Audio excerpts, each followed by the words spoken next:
संसद में FCRA bill पर चढ़ा सियासी तापमान। डिंपल यादव ने संभाली कमान, सरकार पर लगाए बड़े इल्जाम। आखिर किस बात पर बचा इतना बवाल? इधर शाह कर रहे बैठकें, चर्च और एनजीओ भी हुए एक्टिव। उधर संसद से सड़क तर बहस, डिंपल के सवालों ने बढ़ाई हलचल। आखिर बिल में ऐसा क्या है? ये सवाल तो हर किसी के मन में है, क्योंकि संसद के मानसून सत्र में इन दिनों एक ऐसा विधेयक चर्चा में आ गया है जिसने राजनीतिक गलियारों का तापमान बढ़ा दिया है। माना जा रहा है कि इस बार सबसे ज्यादा चर्चा परिसीमन यानी डिलिमिटेशन को लेकर होगी। लेकिन अचानक एफसीआरए संशोधन विधेयक सुर्खियों में आ गया। अब इस मुद्दे पर सियासत भी तेज हो चुकी है, क्योंकि समाजवादी पार्टी की सांसद डिंपल यादव ने खुलकर सरकार पर निशाना साधा है और ऐसे सवाल उठाए हैं जिनके बाद पूरे मामले ने नया राजनीतिक रंग पकड़ लिया है। लेकिन सवाल है कि आखिर इस बिल में ऐसा क्या है, क्यों बवाल हो रहा है? चलिए आपको सब बताते हैं। दरअसल एफसीआरए यानी विदेशी अंशदान विनियमन अधिनियम वो कानून है जो तय करता है कि भारत में कौन सी संस्था विदेश से आर्थिक मदद ले सकती है,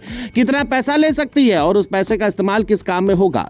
सरकार का कहना है कि विदेशी फंडिंग पर नजर रखना राष्ट्रीय सुरक्षा और पारदर्शिता के लिए जरूरी है। लेकिन प्रस्तावित संशोधनों को लेकर विपक्ष और कई सामाजिक संगठन अलग राय रखते हैं। इसी को लेकर अब बहस तेज हो गई है।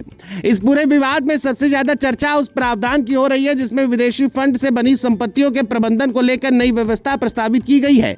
सरकार का तर्क है कि यदि किसी संस्था का एफसीआरए लाइसेंस समाप्त हो जाता है या रद्द हो जाता है तो विदेशी फंड से बनी संपत्तियों की देखरेख के लिए एक नामित प्राधिकरण होना चाहिए ताकि उनका दुरुपयोग ना हो। लेकिन विरोध करने वाले पक्ष का कहना है कि इससे संस्थाओं में असुरक्षा की भावना पैदा हो सकती है और वर्षों की मेहनत से खड़ी की गई संपत्तियों पर नियंत्रण का सवाल खड़ा हो सकता है। इसी मुद्दे को लेकर डिंपल यादव ने केंद्र सरकार पर तीखा हमला बोला है। उन्होंने आरोप लगाया है कि सरकार इस कानून के जरिए कुछ संगठनों पर दबाव बनाने की कोशिश कर रही है। डिंपल यादव ने यह भी कहा कि सरकार को साफ करना चाहिए कि किन संस्थाओं पर यह नियम लागू होगा और किन परिस्थितियों में कार्रवाई की जाएगी। इतना ही नहीं, उन्होंने आरएसएस की फंडिंग को लेकर भी सवाल उठाए और पूछा कि संगठन की आर्थिक व्यवस्था किस तरह संचालित होती है।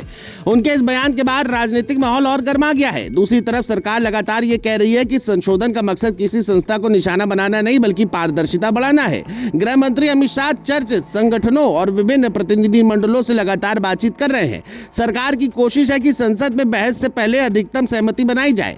यही कारण है कि कई दौर की बैठकों और चर्चाओं का सिलसिला जारी है। सरकार यह भी स्पष्ट कर चुकी है कि प्रस्तावित प्रावधान पुराने मामलों पर लागू नहीं होंगे बल्कि आगे की परिस्थितियों के लिए होंगे। लेकिन असली राजनीतिक कहानी यही से शुरू होती है। विश्लेषकों का मानना है कि मामला सिर्फ एफसीआरए तक सीमित नहीं है।